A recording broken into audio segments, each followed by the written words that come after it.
So the Angel CD framework is adapted from a group of researchers who were working in Australia, and they were using a framework called ANGELO, which stands for Analysis Grid for Environments Linked to Obesity, to try to categorize the ways in which an environment might influence physical activity and nutrition. In our case, we were concerned even more broadly with chronic diseases beyond obesity, so we added tobacco use. So our framework was called Angel CD, Analysis Grid for Environments Linked to Chronic Disease. So basically, what we would do in an Angel CD workshop is we would get people to come in and talk about the things in their environments, in their communities, that they saw as preventing or causing some barriers to healthy living and ways that they could improve those. And what we would do in the workshop is that as people would identify issues that were happening in their communities, we would help them to categorize them according to the different parts of the framework in Angel CD. So the types of environments that Angel CD covers, there are 4 of them.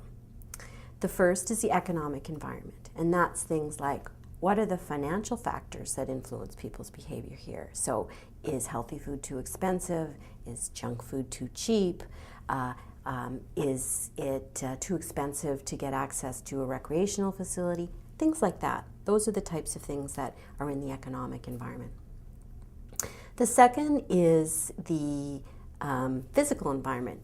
And the physical environment is just what things do we have access to? Are there actually stores in the community that we can get to easily? Are there walking trails available for us? Are there ways for us to be active commuters in this community so that we don't have to rely on our cars to drive to work? Things like that. So that's the physical environment. Third environment is the socio-cultural environment, and that's like, what are the beliefs and values? Like, what are the beliefs and values in this community that influence the types of choices that we make? Is it a multicultural community so that there's a lot of different types of ethnic foods available? And that can be a very positive thing in that people have a lot of choice, but in some ways it could also be a negative thing in that people may become reliant on foods that are unfamiliar or maybe don't fit with the types of choices that we should make on a regular basis. And then the fourth environment is the political environment, and that's sort of like, what are the rules? So are there policies in place that promote smoke-free spaces? Are there policies in place that put signs for bike lanes so that people can safely commute to work? Are there policies in place in, for example, a workplace in the community that enables people to buy healthy food in the workplace for a reasonable price, that kind of thing? So those are the types of environments, and it just helps, I think, when you're analyzing what the issues are in your environment, it helps to categorize things and make it a little bit more concrete, so it's not just this nebulous, oh, the environment is making me fat.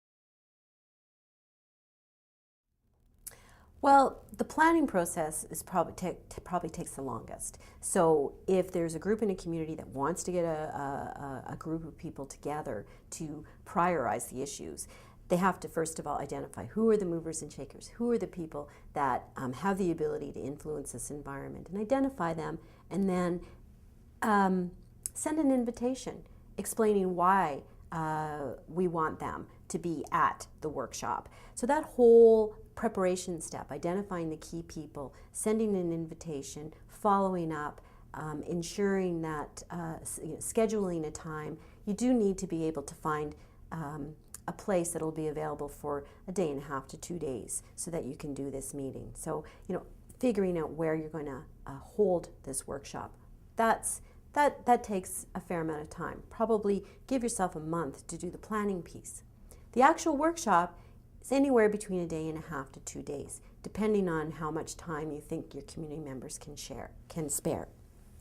So you start by, people come in, they've already been asked in the pre-workshop communication, they've been asked to come come with their top 3 issues that they see are important for improving the environment to promote healthy living.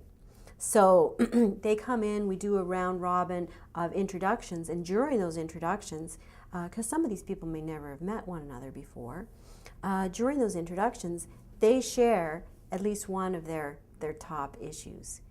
That process is where the facilitators then go and say, okay, well, they just said something about the price of food.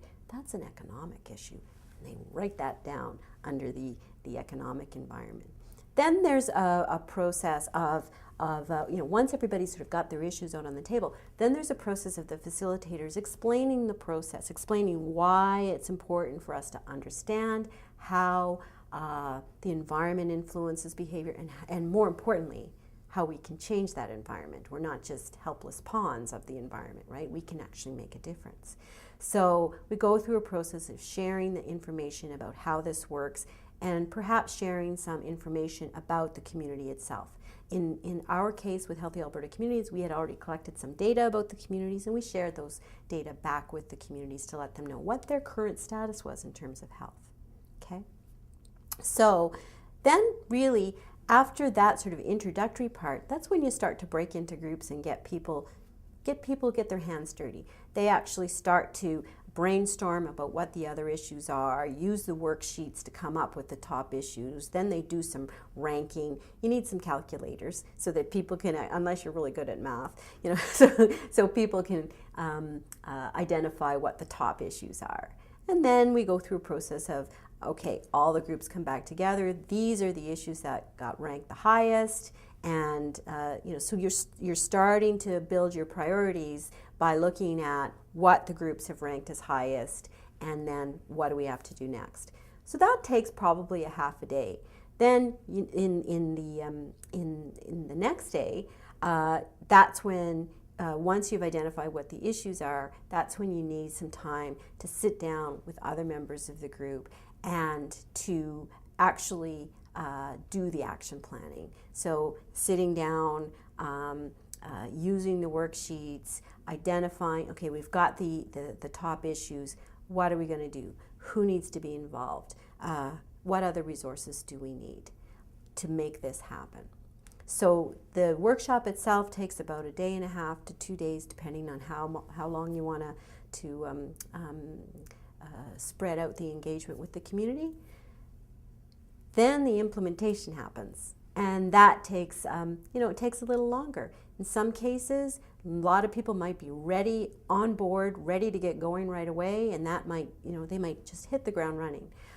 In other cases, it might take a little bit more. Well, we need to have the mayor involved, and the mayor wasn't at the workshop, so you need to spend some time, briefing the mayor on what this is about and how this is really important to get going. So that whole developing relationships with the community to get going takes a little bit more time.